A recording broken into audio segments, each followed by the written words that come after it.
Olá, que bom estar aqui para ministrar a palavra do Senhor, essa palavra que é poderosa e que tem nos transformado a cada dia. Espero que você esteja bem e que Deus continue guardando a sua vida. Quero fazer uma oração, ore comigo nesse momento. Senhor, meu Deus e meu Pai, eu clamo ao Senhor pela direção do Senhor para a ministração dessa palavra, que a Tua graça, que o Teu amor e a Tua presença me guiem nesse momento. Também quero aproveitar e pedir pelos irmãos que estão em casa, que o Senhor continue fortalecendo cada um deles. Que a Tua graça esteja sobre a vida deles. É em nome do Senhor Jesus Cristo que eu oro e agradeço. Amém. Eu vou continuar no livro de Atos, irei ministrar no capítulo 17, a partir do 16 em diante, e eu quero iniciar falando, segundo o teólogo MacArthur, ele diz que Atenas é o centro cultural da Grécia, de onde saíram grandes filósofos como Sócrates, Platão, Aristóteles, o mais famoso de todos. Então, uma cidade grega, o berço da filosofia. Filosofia é amor à sabedoria. E Paulo agora chega em Atenas. E vamos continuar aqui.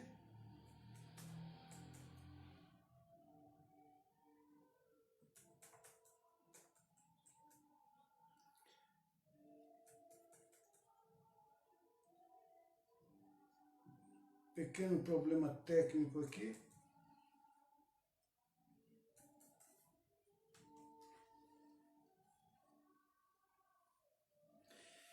Eu quero falar sobre 3 estratégias para anunciar Cristo na cidade local, aqui no caso Atenas. 3 estratégias. Quais são essas 3 estratégias?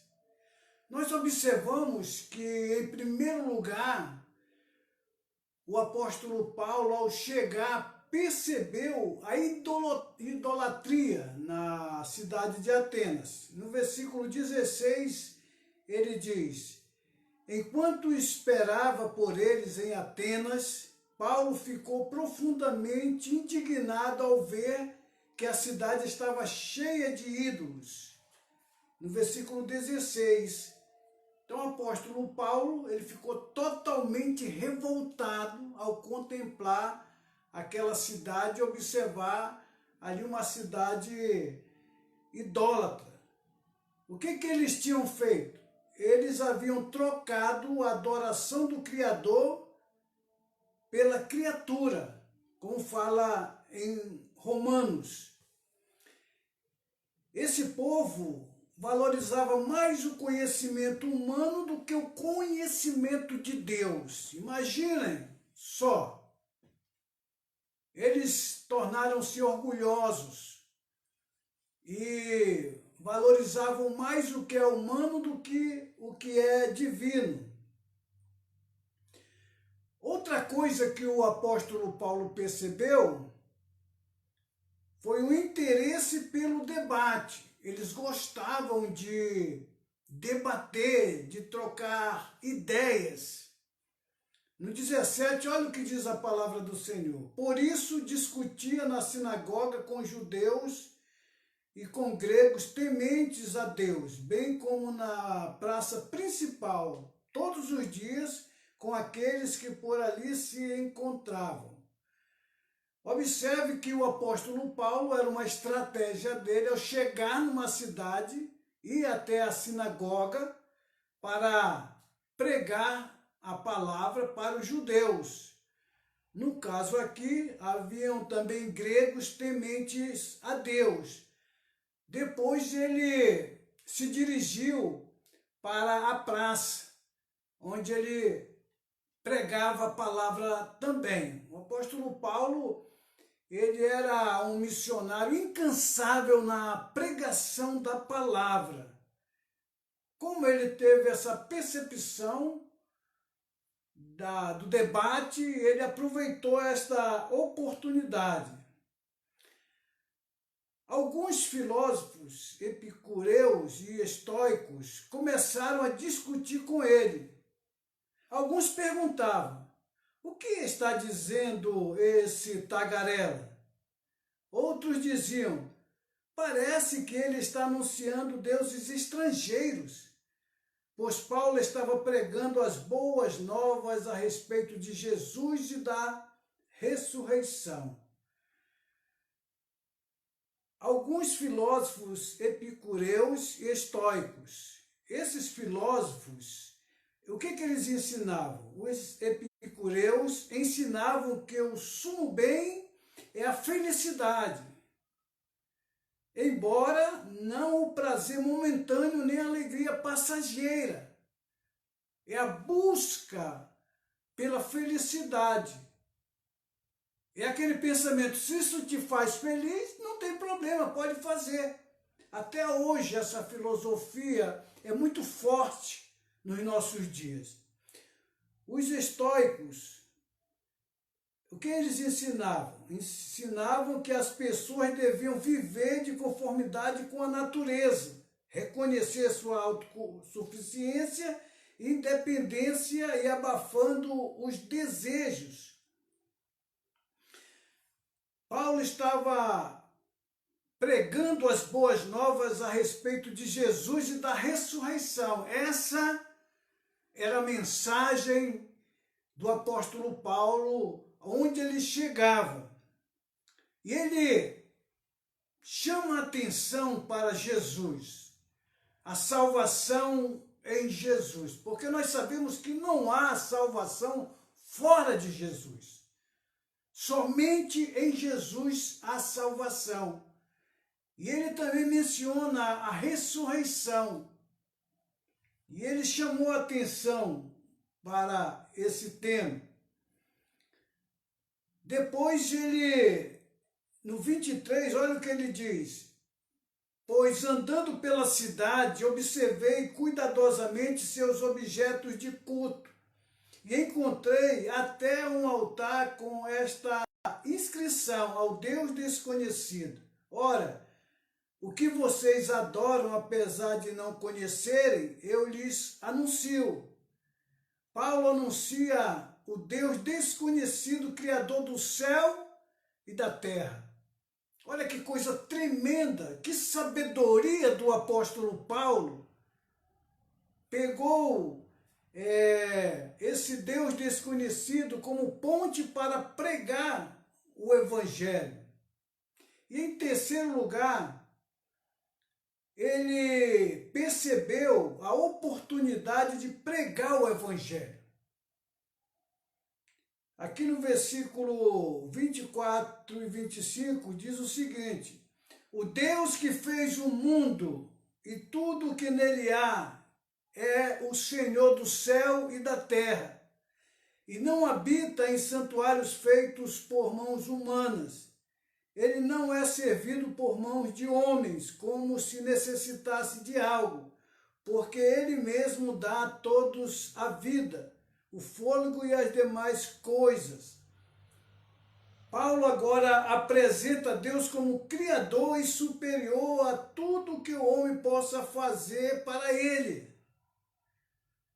Observem que ele mostra que Deus não precisa nem de você, nem de mim para nada. Ele é autossuficiente. Assim, visto que somos descendência de Deus, não devemos pensar que a divindade é semelhante a uma escultura de ouro, prata ou pedra, feita pela arte e imaginação do homem. Aqui nós observamos que Paulo refutou a idolatria, declarando que Deus é único, que só existe um Deus. Para nós, o nosso grande Deus e Rei é o Senhor Jesus Cristo. Ele é o nosso único Deus.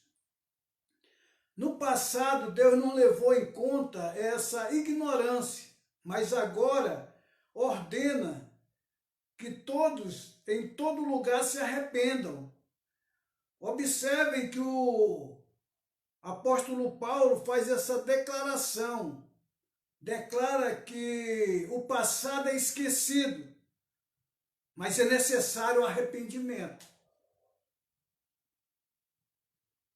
Ele deixa bem claro que Deus não leva em consideração os pecados cometidos no tempo da ignorância, mas ele chama todos ao arrependimento, para que se arrependam dos seus pecados e entreguem os seus caminhos ao Senhor, para que a pessoa seja salva no Senhor Jesus Cristo. Observe o 31 que ele diz: pois estabeleceu um dia em que há de julgar o mundo com justiça por meio do homem que designou. E deu provas disso a todos, ressuscitando-o dentre os mortos. Paulo agora revela o Deus desconhecido. Ele deixa bem claro, esse Deus desconhecido é exatamente o Deus que eu estou anunciando. E é Jesus Cristo ressuscitado e juiz que vai julgar os vivos e os mortos. Observem que todos nós passaremos pelo julgamento. E quem é o juiz? O juiz é o Senhor Jesus Cristo. Nós que somos crentes iremos ser julgados no tribunal de Cristo. Tudo o que fazemos, ou que fizermos, desde quando nos convertemos, até a nossa morte, ou até o arrebatamento da igreja, depois nós vamos comparecer ao tribunal de Cristo para prestar conta de tudo que fizermos por meio do corpo, seja bom ou seja mal. É importante que nós meditemos sobre isso e entendamos que Deus é justo e nós vamos passar por esse julgamento. Já aqueles que não se arrependerem, aqueles que não se curvarem, não se ajoelharem diante do Senhor Jesus Cristo em vida, irão ser julgados no grande trono branco, no juízo final, para receber a recompensa pelo que eles tiverem feito pelo meio do corpo. Quero finalizar essa mensagem dizendo o seguinte: o que foi que aconteceu com a mensagem do apóstolo Paulo? É o mesmo que acontece hoje. Como nos dias de hoje, muitos zombam do Evangelho. Há muitas pessoas escarnecendo do Evangelho. Eles ouvem o Evangelho mas não aceitam o Evangelho como verdade. Como nos dias de hoje, muitos adiam a sua salvação para depois. Muitos, nesse texto, eles adiaram a sua decisão. Também nos dias de hoje, eles ficam adiando a sua decisão. Às vezes vai ser tarde demais. Agora o importante, porém alguns creram, tanto homens como mulheres. Sempre haverão aqueles que crerão na nossa mensagem. Por isso, eu desafio você a pregar o Evangelho. Você tem oportunidade, através da internet, de pregar o Evangelho. Eu me lembro, esses dias, quando eu tive a oportunidade, estou tendo até agora, de pregar o Evangelho para o meu irmão. Eu anuncio o Evangelho, ele está interessado. Você também pode anunciar o Evangelho pelos meios de comunicação, pelas mídias. Preguemos o Evangelho, mesmo sabendo que muitos desprezarão, mas muitos aceitarão. Então quero desafiar você, pregue o Evangelho, é a sua missão, a maior missão, ou seja, a única missão que Deus te deu é pregar o Evangelho e fazer discípulos. Quero agradecer pela sua atenção e quero finalizar agora com mais uma oração. Eu gostaria que você colocasse o seu pedido diante do Senhor. Você tem algum pedido? Coloque agora diante do Senhor. A palavra, ela diz que será feito conforme a sua fé. Se você tem fé, Deus vai operar. Sem fé, ninguém pode agradar a Deus. Vamos orar nesse momento?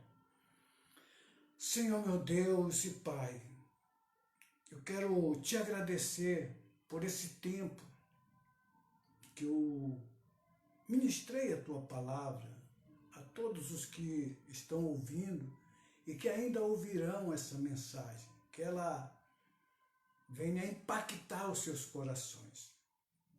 Quero colocar a igreja do Senhor nas Tuas mãos. Cuida de cada membro da igreja, de cada pessoa que participa na nossa igreja, Senhor. E eu quero aproveitar e colocar também todos os cristãos espalhados pelo nosso país e pelo mundo. Protege desse vírus maldito, Senhor. Ó Deus, nós queremos também te agradecer, porque o Senhor está cuidando da nossa igreja, está cuidando do povo. Muito obrigado, continua fazendo isso, Senhor. É em nome do Senhor Jesus que eu oro e agradeço. Amém. Eu quero só dar mais um aviso e dizer que no próximo sábado, domingo, serão pregadores diferentes que estarão anunciando a mensagem. Será o aniversário da nossa igreja e será um culto online. Eu gostaria que você prestigiasse. Vamos estar unidos, apoiando a igreja e sendo fiéis à nossa igreja e ao Senhor. Muito obrigado. Que Deus abençoe vocês.